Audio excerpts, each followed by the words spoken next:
Assalamualaikum warahmatullahi wabarakatuh. Selamat pagi teman-teman, ketemu lagi bersama saya Nur Habibah. Nah, hari ini kita akan belajar ilmu pengetahuan sosial, masih membahas tentang perlawanan bangsa Indonesia terhadap penjajah bangsa Eropa.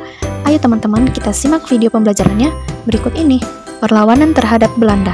Perjuangan rakyat Kalimantan Selatan. Bentuk perlawanan rakyat Kalimantan Selatan adalah Perang Banjar pada tahun 1859 sampai 1906 yang dipimpin oleh Pangeran Antasari.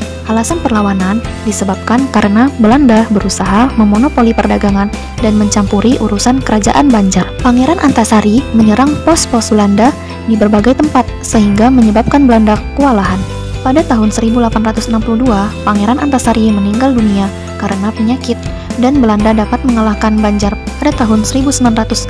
Perlawanan terhadap Belanda berikutnya dilakukan oleh rakyat Yogyakarta. Bentuk perlawanan rakyat Yogyakarta adalah Perang Diponegoro atau Perang Jawa pada tahun 1825 sampai 1830 yang dipimpin oleh Pangeran Diponegoro. Alasan perlawanan disebabkan karena Belanda mencampuri urusan kerajaan Yogyakarta. Perlawanan ini menyebabkan Belanda kewalahan hingga Belanda menerapkan siasat benteng Stelsel usulan Jenderal De Cock. Pada tahun 1830, Pangeran Diponegoro diajak berunding oleh Belanda, namun ternyata itu hanyalah siasat untuk menangkap Pangeran Diponegoro.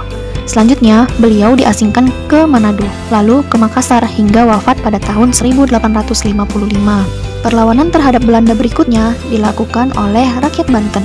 Alasan perlawanan yaitu Belanda ingin memonopoli perdagangan yang tentu saja merugikan Kesultanan Banten. Saat itu, Banten merupakan pelabuhan dagang terkenal yang menarik minat pedagang Nusantara sampai mancanegara.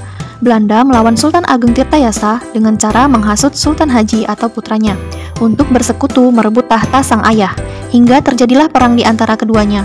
Sultan Ageng Tirtayasa ditangkap pada tahun 1683 dan dipenjarakan di Batavia yang sekarang dikenal sebagai Jakarta hingga wafat. Perjuangan rakyat Bali. Alasan perlawanan yaitu Belanda ingin menghapus hak tawan karang yang berlaku di Bali, yaitu hak raja-raja yang berkuasa di Bali untuk mengambil setiap kapal beserta isinya yang terdampar di perairan. Berdasarkan hak tersebut, kapal dagang Belanda menjadi milik Kerajaan Buleleng. Namun, Belanda menuntut agar kapal dan isinya dikembalikan kepada Belanda, hingga terjadilah peperangan yang disebut Perang Jagaraga atau Perang Puputan, atau yang sering dikenal sebagai Perang Habis-Habisan pada tahun 1848. I Gusti Ketut Jelantik gugur dan menandai berakhirnya peperangan ini pada tahun 1849. Nah teman-teman, demikian pembahasan kita hari ini. Ibu harap teman-teman semua dapat memahami materinya. Sekian dan terima kasih. Wassalamualaikum warahmatullahi wabarakatuh.